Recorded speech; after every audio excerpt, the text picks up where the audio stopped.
नमस्कार, मैं doctor Rajeev Kakkar, chest specialist, Regency hospital.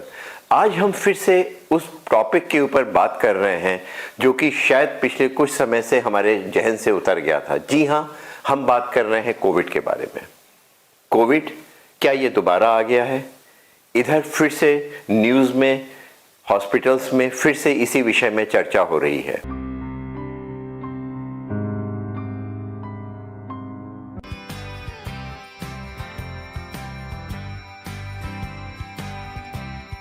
इस बदलते हुए मौसम में जो वायरल इन्फेक्शन होता है वो कुछ ज़्यादा ही बढ़ जाता है। उसका मुख्य कारण कभी ठंडक होना, कभी ओले गिरना, कभी बहुत तेज़ धूप निकलना।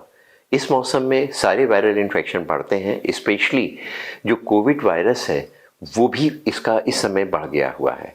अगर आपको याद हो, पिछले समय में कोविड हुआ था जिसका सीधा प्रकोप हमारे फेफड़े पे पड़ा था, सांस लेने में दिक्कत, चलने में परेशानियां, वही इन्फेक्शन, ऑक्सीजन की कमी हो जाना और वो विकराल रूप शायद हम भूल गए हैं।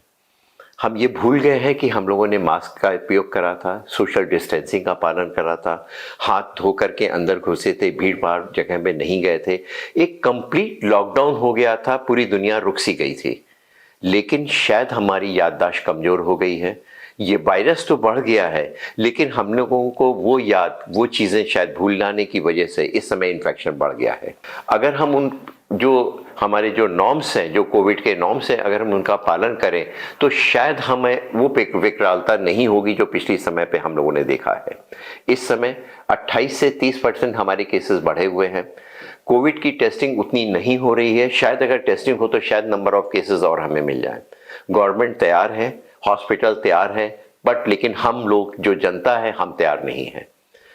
हमें डॉक्टर्स के पास ना जाना पड़े, हमें आईसीयू में एडमिशन ना लेना पड़े, हमारे उतने लोग ना कम हो जितने कि पिछले कोविड में, जिस समय डेल्टा वायरस हुआ था, सेकेंड वेव में हम लोगों ने लोगों को खोया था, उनको हमें बचा के रखना है। इसलिए जरूरी है कि उस कोविड को हम याद करें, कम से कम वो प्रिकॉशन ले लें जिससे कि कोविड हमारा रुक जाए। हम लोग अपने आप वैक्सीनेशन नहीं ले रहे हैं। जो पहले वेव में हम लोगों ने वैक्सीनेट करा था, सेकेंड डोज हम लोगों ने ली, लेकिन बूस्टर के समय आते आते हम लोगों ने उसको बहुत कम लिया।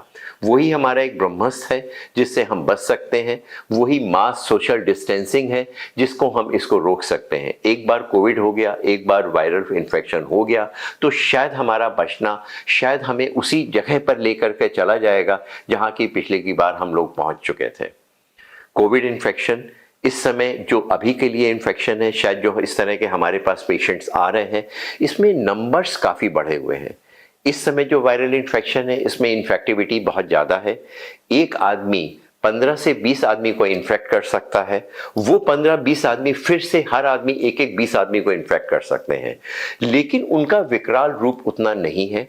ज़्यादातर ये वायरस जो हमें इन्फेक्ट कर रहा है वो अपर रेस्पिरेटरी ट्रैक्ट तक करता है। हमें खांसी होती है, खराश होती है और कुछ लोगों में सांस की दिक्कत होती है। ये वो लोग हैं जो या तो सांस के मरीज हैं, जिनकी इम्यूनिटी कम है, जिनको डायबिटीज़ है, ब्लड प्रेशर की बीमारी है, हार्ट की बीमारी है, उनको इस तरह की परेशानियाँ ज़्यादा हो रही हैं।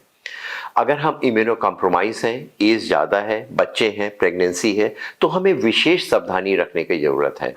अभी जो पेशेंट्स आ रहे हैं उनको 1 दिन या 2 दिन का बुखार होता है, कम समय के लिए बुखार होता है और शायद हम उस बुखार को भूल तो जाते हैं, लेकिन जो खांसी आती है, गले की खराश है, वो शायद हमें सोने नहीं देती है। रात भर खांसी आती है, 2-2, 3-3 हफ्ते तक खांसी आती रहती है कुछ लोगों में लूज मोशंस, पेट में दर्द होता है।